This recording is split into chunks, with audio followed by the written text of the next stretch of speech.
friends, I'm Sarah, also known as Budget Girl here on the internet, and I believe that you can live your best life with the aid of a budget. And I've been preaching that for years. So I don't just talk the talk, I have to walk the walk. I like to show you guys my budget every month or so that you can actually see where my money is going. Now, I did this all through debt. I've got 3 years of budgets where I showed you exactly how much I made, and for a while it was like $1,100 a month, and how much I was putting out of debt, and how I got out of $33,000 worth of debt with the aid of a budget. So fortunately for me, I am in such a better place financially now. I have no debt. I have moved on to having a fully funded emergency fund. I am investing. I am living like no one else. I'm trying to give like no one else, and I'm hoping to help show you guys you can live your best life if you just make a plan and follow it. So here is my budget for November and December of 2018. By the way, don't forget to like this video if you like fully transparent people on the internet, and subscribe if you would like to see further how I use a budget to live my very best life. Now, first I want to let you know that these budgets look a lot like my other budgets for the year. You would think that they'd be all crazy different because it's Christmas, but it wasn't. If anything, I think I spent a little less because I sinking funded Christmas like I do every year. And so I didn't have like the time or mental space to do a lot of other purchases because I was focused on that, but I was spending money that I'd saved. So my sinking funds I keep in Capital One 360 individual savings accounts. I am not paid by them in any way, shape, or form. I don't even have affiliate links with them anymore, but they are a free, 100% fee-free, interest-bearing, online-only bank. So you can actually have up to 25 savings accounts and a free checking account, and you can name them, you can give them nicknames. So I have a Christmas savings account. It bears 1% interest, which isn't much, but it keeps it safe and secure, and I have an auto deposit for most of this year. I've had $100 each month be transferred from my regular account into that. It's in my budget. I don't have to think about it, and the money is just there when Christmas happens. I have a sinking fund for Sweet Rory for her annual like shots and medication. I have sinking funds for any potential medical issues I might have. I have car repair replace sinking funds. If you're gonna do one thing this year, I say it's get yourself some sinking funds, because they will help you in the future. Now, don't just like, if you have debt, you have to be very careful with this, because you don't want to be putting all your money into savings, whereas that's gaining 1% interest, whereas your debt, like maybe your credit card debt, is charging you like 22% interest, and I've seen that. However, it is good to have a little bit of a cushion there for when something is coming. You know it's coming. Christmas is always coming, or you know that you're gonna need your brakes replaced within the next 6 months, to be able to mitigate a situation before it happens and before it stresses you out. So Christmas, I've always done that. Christmas did not affect my budget. So let's jump into November and my December budget. Let's jump into November now. So if you are new, you can see that this is my pay up here, and that is post my retirement, my work retirement contributions. I do have other investments that I do now that are in my regular budget that gets me up to that 15% for retirement, and I'm also trying to invest some other money for just future expenses, like maybe a house one day. That'd be super fun. So let's go to notes right here. I did Operation Christmas Child this month. I love Operation Christmas Child, and it looks like that was only $37 out of this regular budget, and I had that saved, so that came out of there, and I'll link that video down below. It's one of my favorite charities and one of my favorite things to do every single year, so you can see how I filled 4 boxes for 4 little girls, and I did it on a serious budget.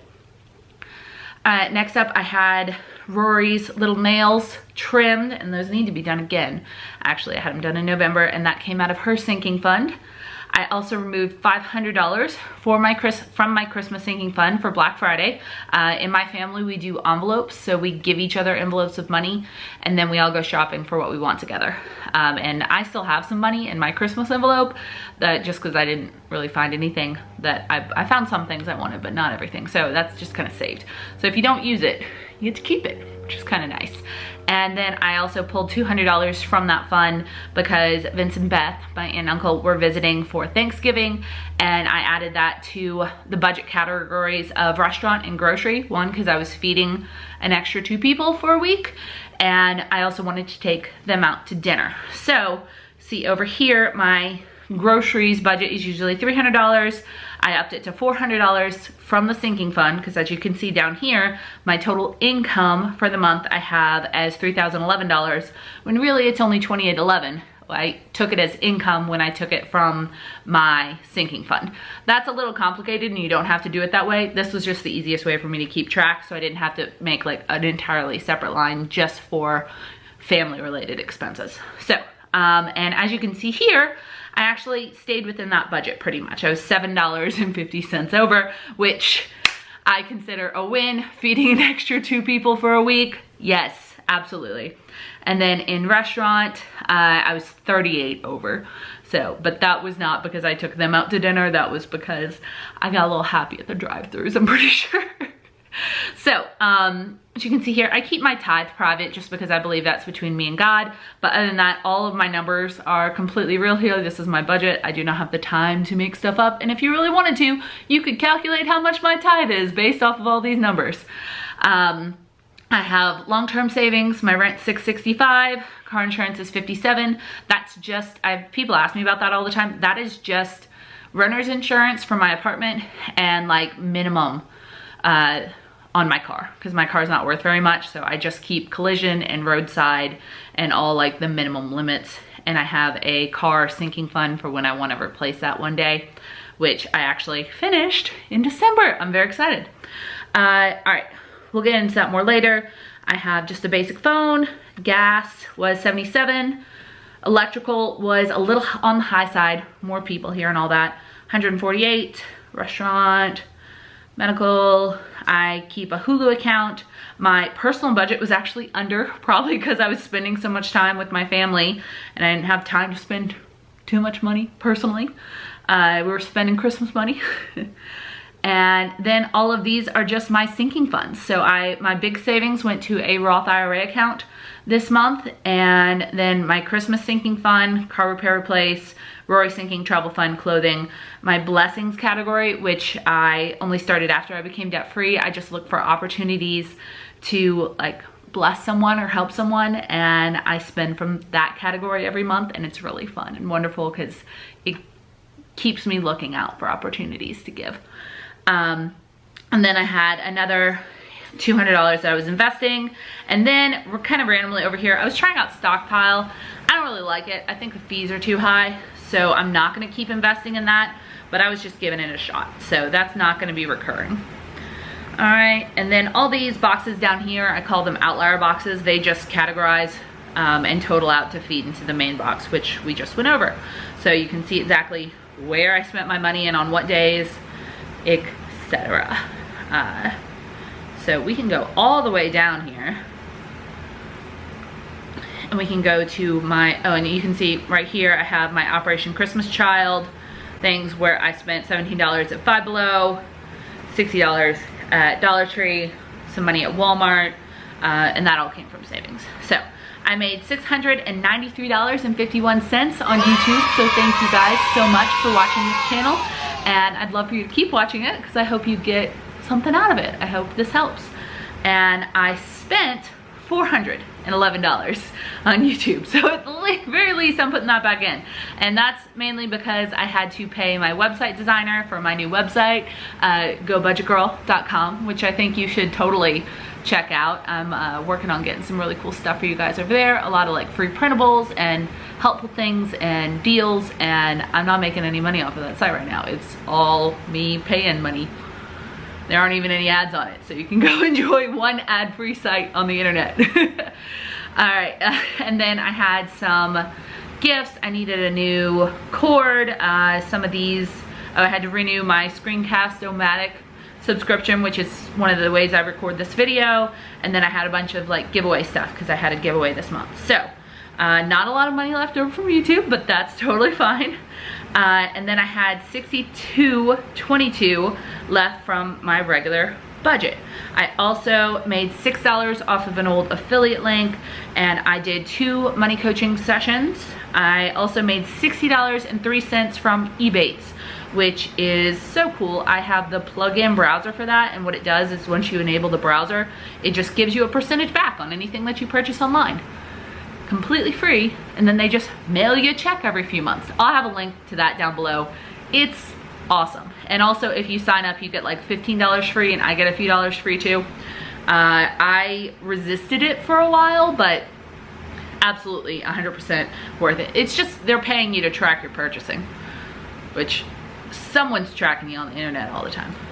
Might as well get paid for it. All right, and then I had the $343.96 left over from my YouTube earnings, and I put that to my car fund because I was reviewing my yearly goals that I made last year, and I wanted to have $5,000 saved for a new car if I needed it, and I did not have that quite yet, so that $509 got a lot closer.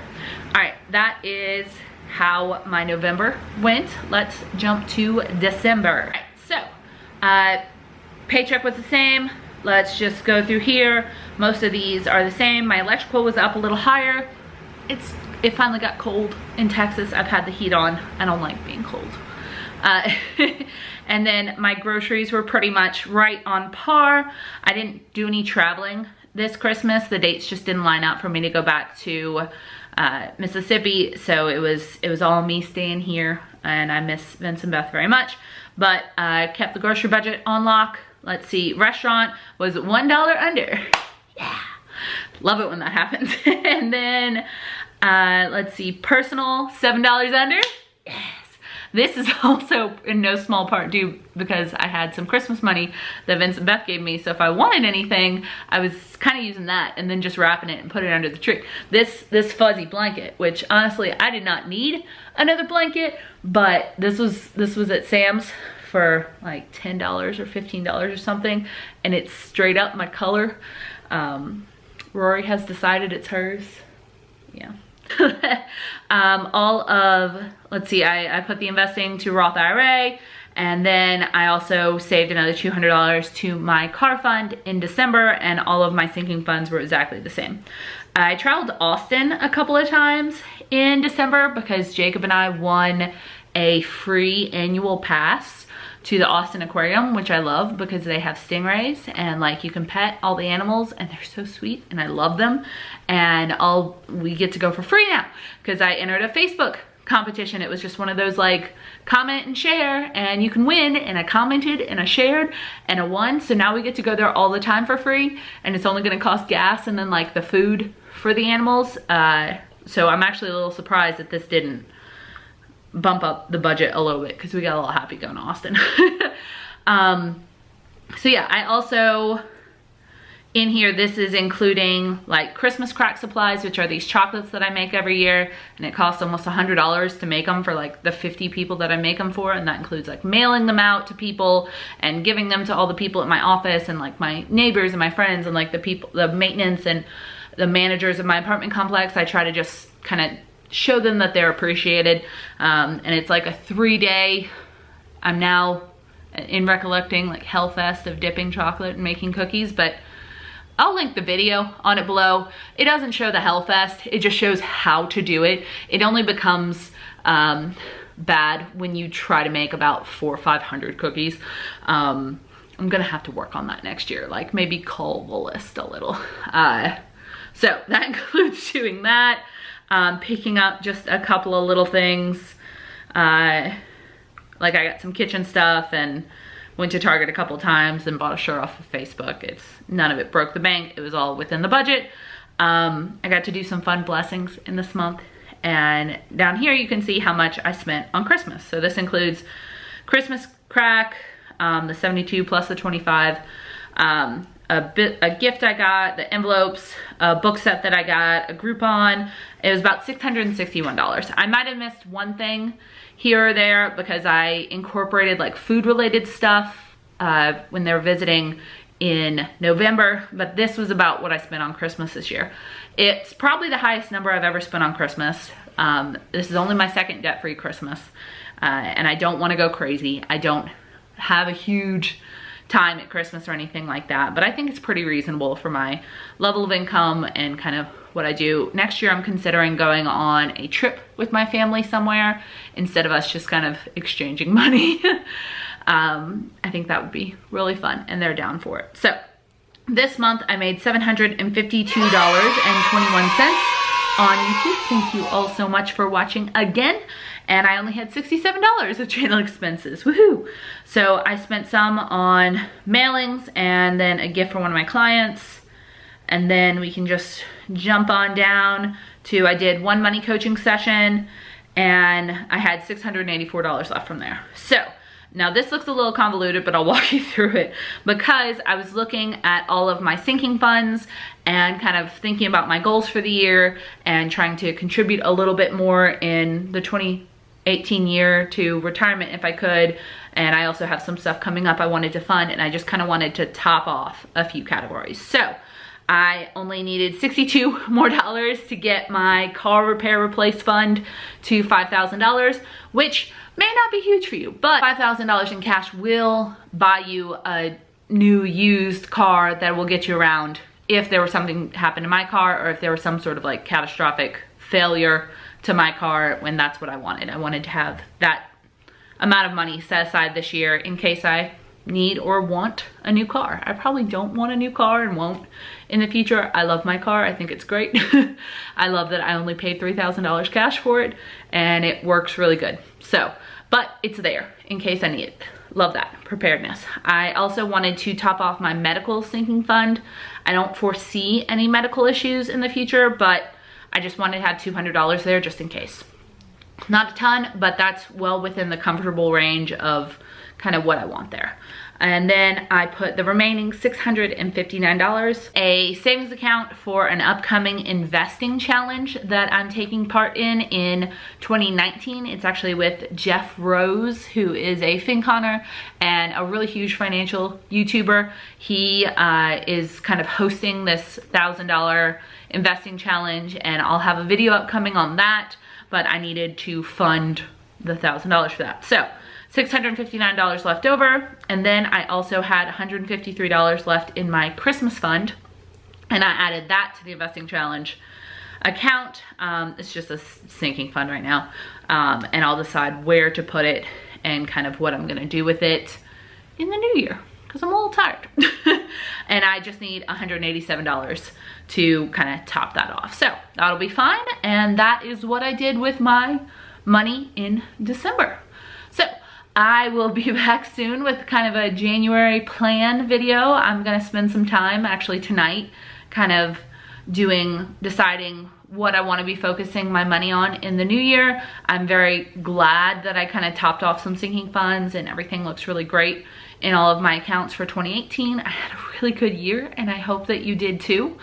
And I will see you in the next one. All right. Don't forget to like and subscribe, and I'd love to know how your 2018 went.